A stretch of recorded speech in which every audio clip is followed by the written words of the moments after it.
الجنة عليهم وسد لمن يصلي ويصلي ويبارك عليه. بسم الله الرحمن الرحيم. أبتدئ الإبل باسم الساعة العليا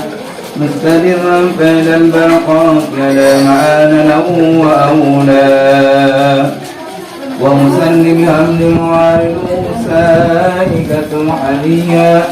منتقيا من الفقور الجميل المطايا وأسلم على نور موصوف بتقدم الأولية المنتقل في القرآن الكريمة والكبا واستمليه الله تعالى الجوان يوسف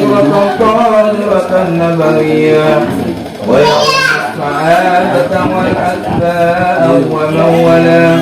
واستجدين إلى حسن سلسل الواردة الأجلية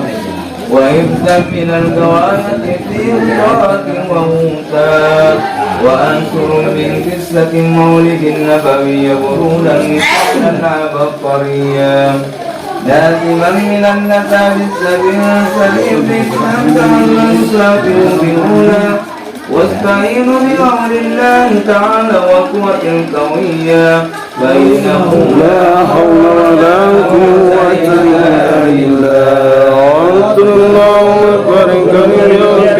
من صلاة وتسليم. اللهم صل وسلم وبارك عليه. فنقول وسيدنا محمد بن عبد الله بن عبد المطلب واسمه سيدة حميدين إذا سميا ابن ياس واسمه عمرو بن عبد المناف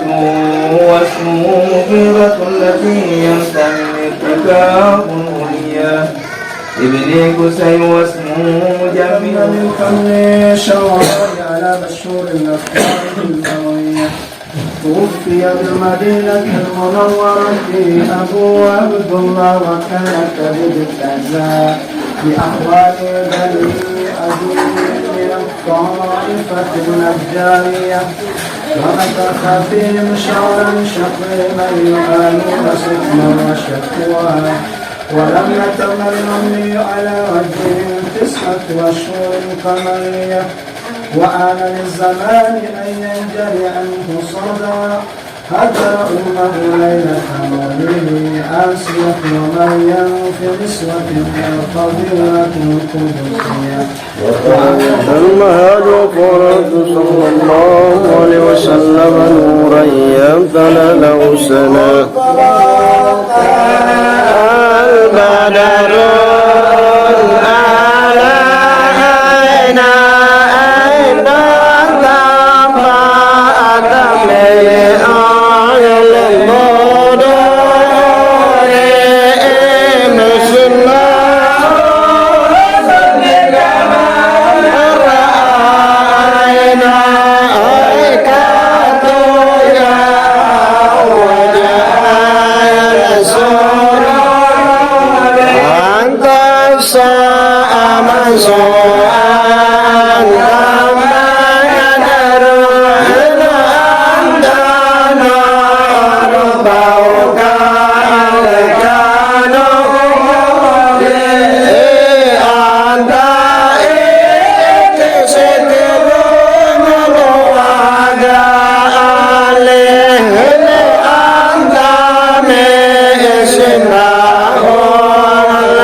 Ya wali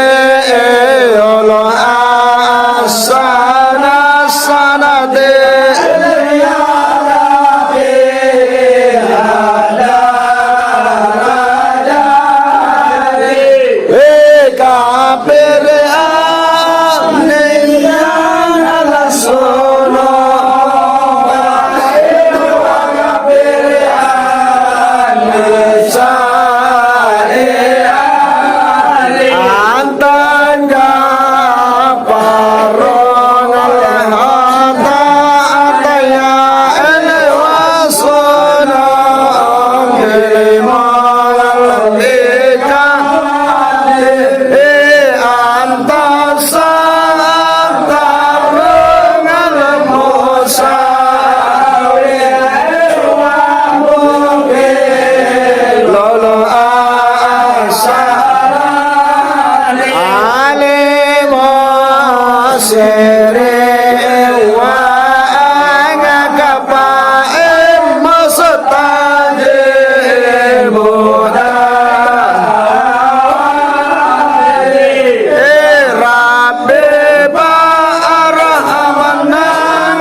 Nah